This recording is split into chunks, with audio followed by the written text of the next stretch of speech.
Il ne faut pas avoir peur. Bonsoir à tous, vous êtes sur Géopolitique Profonde, la chaîne qui est là pour remplacer les médias subventionnés. Alors aujourd'hui, grande exclue Géopolitique Profonde, on est en direct du Donbass avec notre amie Christelle Néant, reporter de guerre, que nous aimons beaucoup d'ailleurs, avec on travaille très souvent. Bon, avant ça, évidemment, n'oubliez pas la lettre de Géopolitique Profonde.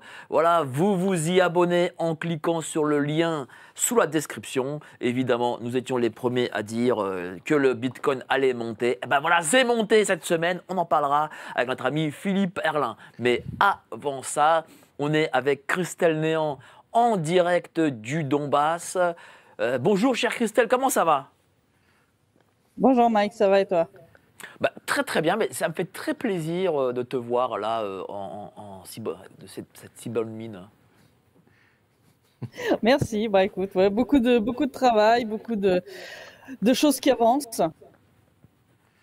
Bah, dis-moi, comment ça se passe là au Donbass? Parce que on entend des choses chez nous dans une chaîne de- privée, LCI, et puis en fin de compte, on parle avec des gens qui sont sur place et c'est pas la même chose. Donc, quelle est la réalité du terrain aujourd'hui? Bah, la réalité actuellement, c'est que l'armée russe avance, elle avance bien. Elle a avancé à Avdiivka, elle a pris un certain nombre de villages qui étaient à l'ouest d'Avdiivka. Elle avance aussi sur d'autres zones du front, vers Artyomovsk, le sud, vers la zone qui est vers Zaporozhye aussi. Et quels sont, d'après toi, les objectifs à court terme, on va dire? Objectif à court terme, c'est clair, c'est de finir de libérer la République populaire de Donetsk.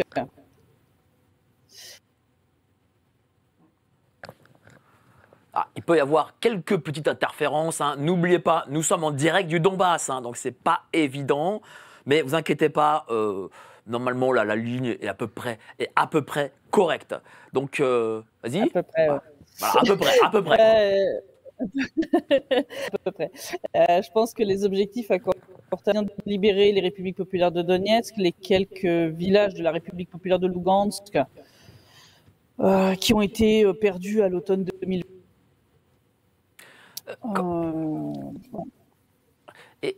Par exemple, Mariupol, est-ce que des villes comme Mariupol ou Donetsk ont été...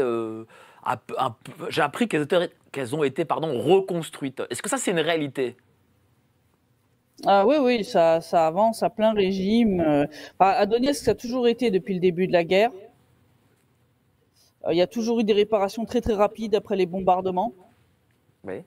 Généralement, quelques jours après un bombardement, ils ont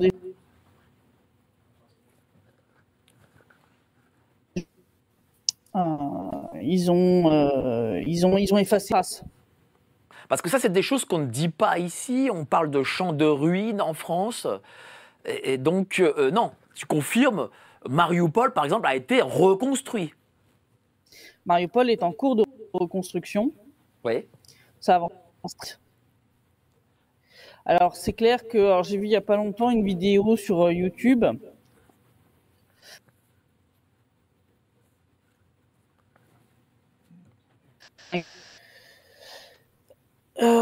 Et dans ces zones, la reconstruction est plus lente. C'est logique, ils se sont concentrés au début sur les immeubles. D'accord. Pour pouvoir reloger un maximum de personnes en un court mais ça avance vite, ça avance très très vite. Enfin, même les habitants sont étonnés de la vitesse de la reconstruction. Qu'est-ce qu'ils en pensent, ces habitants? Est-ce que comment ils voient justement l'armée russe? Pour eux, c'est des libérateurs. On le voit, hein, une écrasante majorité d'habitants de Mariupol sont revenus. Là maintenant, ils arrivent à trouver du travail, des logements. Donc, comme je dis, il y a encore des zones qui sont encore en ruine. On a encore de contraste entre les zones qui sont pas encore et les tout nouveaux quartiers qu'ils ont construits. Ça avance bien, ça avance relativement vite. Il suffit de regarder, quand même, après la Seconde Guerre mondiale, combien de temps il avait fallu pour reconstruire l'Est ou même en France. Donc c'est quand même surprenant, cette reconstruction rapide. Est-ce qu'on sait à peu près l'équivalent je sais pas moi, de quartiers, enfin, nombre de quartiers qui ont été reconstruits? Est-ce qu'on sait ce que ça représente? Il y a plusieurs quartiers entiers qui ont été construits en 1 an et demi. Hein. Et on parle là de plusieurs milliers d'appartements. Plusieurs milliers d'appartements. Ouais. Bah, c'est quand même beau. C'est quand même beau. Ouais. Bah, non? Ouais, plus les écoles, les maternelles. C'est-à-dire qu'il n'y a pas des normes écolo. Voilà, Est-ce que c'est reconstruit avec des normes A en termes écolo? Avec le bilan énergétique, il n'y a pas de dépêche, il sera encore sinon. Bon, on va continuer notre discussion, chère Christelle. Et avant ça, je vais faire le tour de table. Alors, notre ami Patrick Pazin, éditeur. Comment vas-tu, cher Patrick? Très bien, merci Mike pour cette invitation. Novi Mondi, toujours. Oui, Talma Studio. Et puis le plaisir effectivement de voir Christelle, puisqu'elle est notre contact dans le Donbass, elle est la traductrice des livres de Faina. Et puis elle vient de publier son premier roman en russe. Ah. Donc. Et bientôt en français, j'espère. J'espère le voir bientôt en français. Merci à toi, cher Patrick. Un nouveau, Patrice Magneron, responsable Île-de-France, place d'Armes. Comment ça va, cher Patrice? Ça se passe très bien. Ça me fait plaisir de te voir. Eh bien, pareil, vraiment, hein. Merci à toi, Mike. Non, mais c'est réciproque. Le plaisir est partagé. C'est bien. Bon, on va pouvoir parler de Russie ensemble. Voilà, exactement. Puis d'Ukraine, puisqu'il paraît que... Oui, il paraît que t'es pro-ukrainien. Pro-ukrainien, alors je ne sais pas d'où vient cette rumeur. C'est probablement Google. C'est un article retranscrit par Conspiracy Watch. Ou alors c'est l'intelligence artificielle qui n'est peut-être pas si intelligente. Voilà.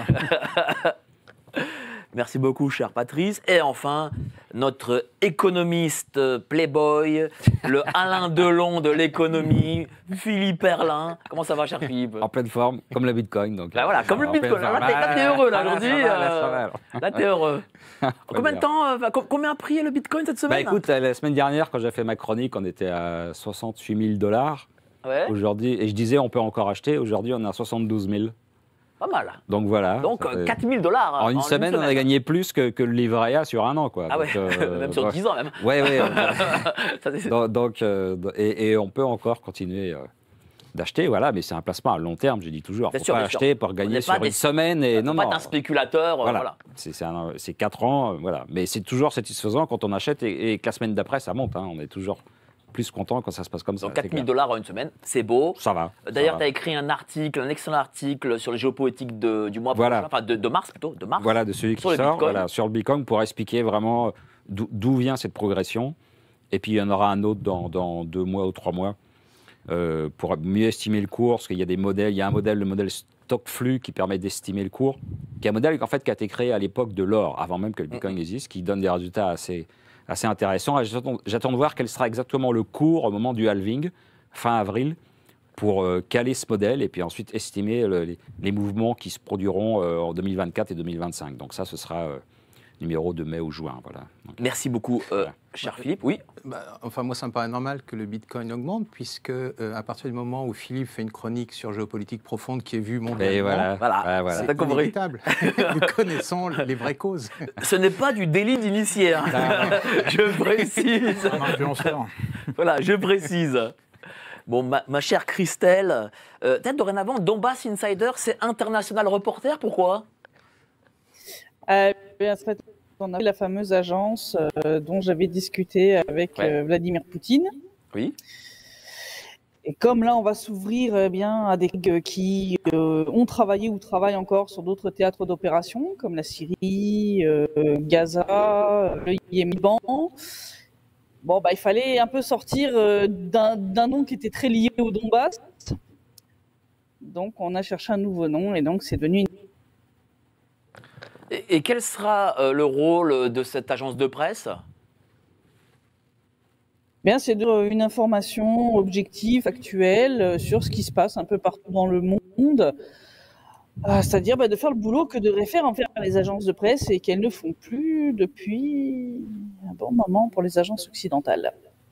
C'est pas l'AFP, quoi. Ah non, Non. Bah oui, parce que justement, ce conflit aussi, c'est aussi la faillite des médias occidentaux. Parce qu'on ne peut pas dire qu'il y a énormément de reporters de guerre sur place, en tout cas occidentaux. Donc du coup, forcément, on a une information très biaisée ici en France. Mais même quand ils étaient sur place, je veux dire, même en 2014, quand il y avait beaucoup d'Occidentaux, ils voyaient blanc, ils t'écrivaient noir. Donc, c'est pas toujours une garantie non plus d'honnêteté. Mais qu'est-ce qui fait justement qu'ils disaient noir quand il y avait blanc? Est-ce que les journalistes aujourd'hui, les grands reporters, sont idéologisés?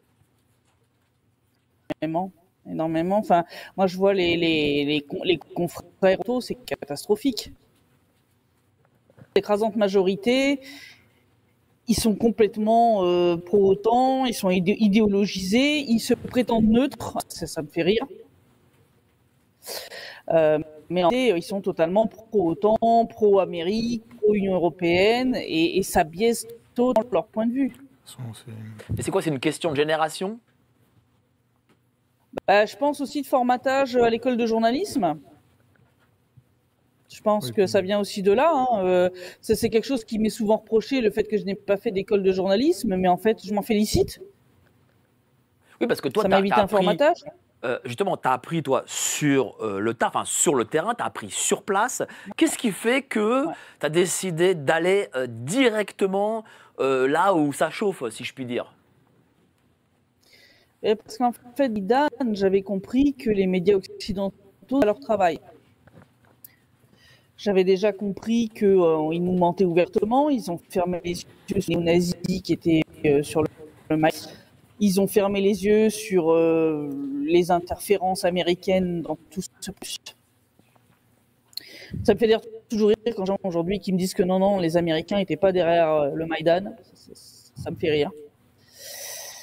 Et donc, en fait, je me suis rendu compte très vite qu'il y avait un gros problème de nation.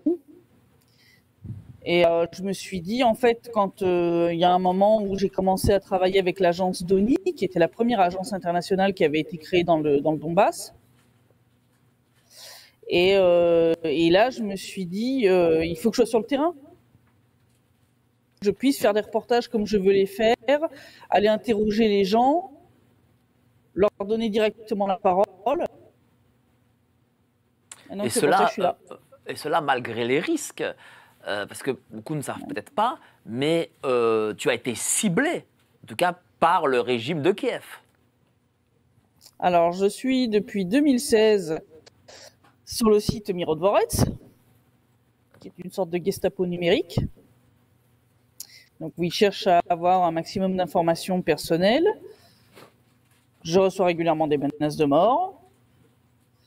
Et bien, il y a 1 an et demi, ma voiture a été totalement détruite sous un bombardement très intensif et très long de l'armée ukrainienne.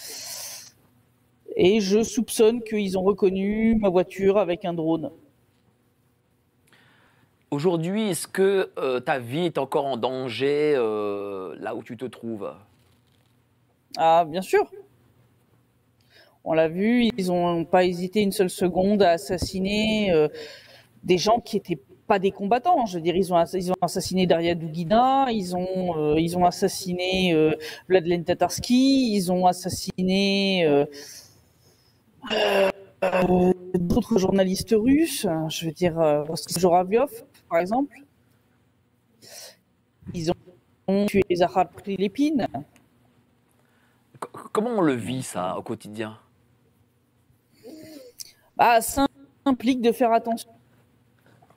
Ça implique de ne pas donner son adresse à n'importe qui, de faire attention aussi. Faire attention aux autres, regarder la voiture, si tu la laisses longtemps dehors sans quelqu'un pour regarder la voiture en permanence. Par exemple. Oui, mais lorsqu'on commence une carrière de journaliste, c'est-à-dire qu'on informe les gens, est-ce qu'on se dit que sa tête va être mise à prix un jour parce qu'on essaye d'informer les gens? Dès 2014, je savais que travailler en tant que journaliste dans le Donbass c'était dangereux, puisque dès 2014, l'armée ukrainienne est journaliste russe, mais aussi un lien à Slaviansk. Donc je savais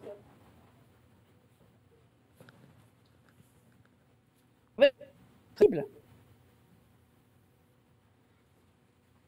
Ah, une petite interférence. Est-ce que tu nous entends? Ouais, je t'entends. Bah, si tu pouvais recommencer parce qu'il y a eu une petite interférence. Ouais, ce que je disais, c'est que déjà,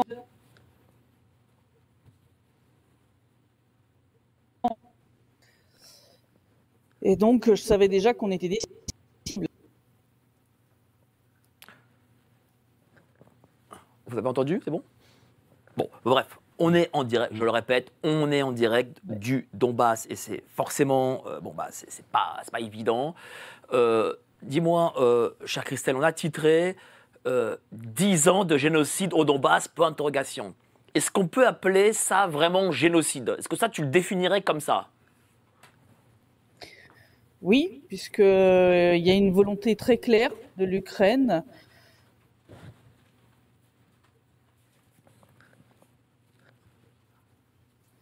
il y a une volonté d'affamer la population. En 2014, ils ont essayé en fait de prendre les grandes villes du Donbass en étau. Ils ont coupé l'eau dès 2014 en République populaire de Lugansk. Depuis 2022 en République populaire de Donetsk. Je veux dire, il y a vraiment une volonté de tout faire en fait pour faire un maximum de morts parmi les civils du Donbass. Pourtant, ce que tu viens de dire, c'est quand même des paroles fortes, c'est-à-dire une volonté d'affamer la population civile. Et pourtant, on ne peut pas dire que des groupes occidentaux, on va dire, s'insurgent ou manifestent contre ça. C'est quand même... je veux dire, par exemple, certains le font, peut-être à juste titre ou pas, pour Gaza, mais ils ne le font pas, en tout cas, pour le Donbass. C'est le Donbass souffre d'un silence assourdissant. Qu'est-ce que tu en penses de ça, de ce silence? Ça montre le double standard. C'est-à-dire un pays qui est soutenu par l'OTAN comme l'Ukraine, si c'est contre la Russie, alors on peut fermer les yeux sur tout. Aujourd'hui, la Russie, c'est vraiment l'épine dans le pied du mondialisme, si je puis dire. Ah non. Twitter, un pro-OTAN qui râlait sur une affiche russe, parce que tu sais que cette année, c'est l'année de la famille. Et donc, ils ont fait des affiches devant la famille traditionnelle russe. Donc, tu as le père avec la marinière, donc soldat. La mère, 3 enfants, et là, la mère est enceinte. Donc, tu comprends que le 4e est en route. Et le gars était vraiment en PLS, en mode regardez-moi ça, la famille blanche, fasciste, à la totale. Ça donne des boutons, hein, ça leur donne des boutons. Non, la Russie est vraiment un gros problème pour eux. Qu'est-ce qui fait que la Russie résiste à ces standards occidentaux?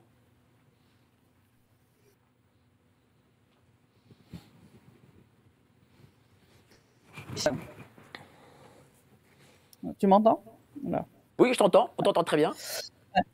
Alors, la Russie est une société profondément traditionnaliste. Elle reste profondément religieuse, quelle que soit la religion d'ailleurs, hein, puisque je rappelle que la Russie, c'est une majorité d'orthodoxes, mais il y a aussi quand même beaucoup de musulmans, des juifs, des bouddhistes, des animistes, etc. Et malgré tout le passé soviétique, les gens restent quand même profondément attachés à la religion. Et ça, je pense que c'est un fait. C'est-à-dire cette spiritualité que n'a plus l'Occident. Enfin, une partie de C'est l'Occident, ça. en tout cas.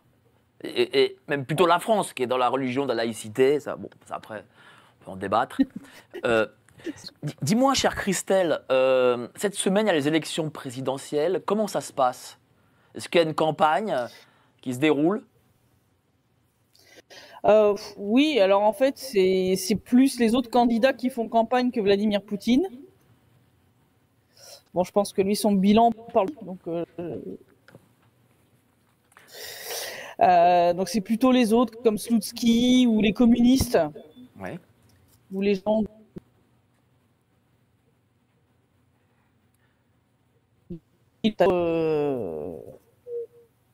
Des choses comme ça, quoi. Mais bon. Alors, On sait aujourd'hui- déjà qui va gagner parce que Ah. les sondages sont tels. Enfin, je veux dire 80-85% de gens qui saluent le travail de Vladimir Poutine. On voit comment, par la logique des choses, ça pourrait aboutir à un autre résultat.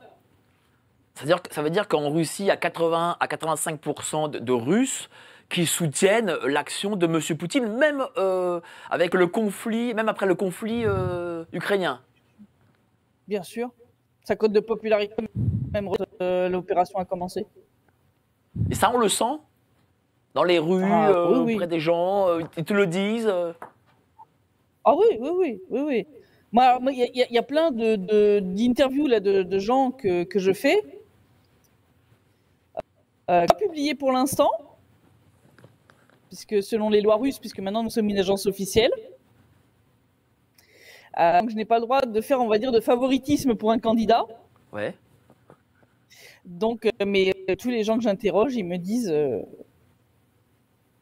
on sait déjà pour qui on va voter. Ils te disent pas, le communisme, c'était mieux avant, quand c'était l'URSS. Non, ils te disent pas ça. Non, c'est unanime, c'est effrayant. Je suis obligée de couper les interviews de la loi électorale. Mais ouais, je publierai tout ça après. Parce que, pourquoi je te pose aussi la question? Parce que nos amis des chaînes subventionnées nous disent que la tricherie arrive, que voilà, les membres du gouvernement vont aller un peu partout en Russie pour faire des bourrages d'urnes. Ça, non. Les gens n'ont pas besoin de ça, de toute façon. Bah, le régime n'a pas. Ah non, pas du tout. Non, pas du tout. Du tout. D'ailleurs, enfin, en Russie, j'appelle pas ça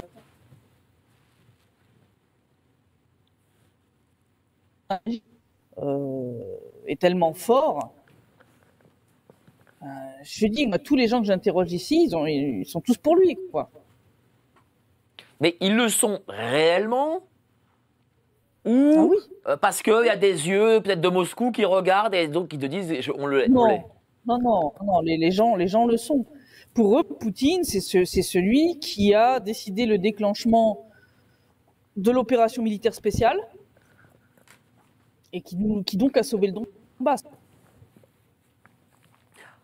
Alors, tu as été décoré récemment des mains de Vladimir Poutine. Qu'est-ce que ça fait, tiens? Ah, j'ai pas été décoré. Il a accordé son soutien aux gens. Vraiment touché. Déjà de voir qu'il connaissait mon travail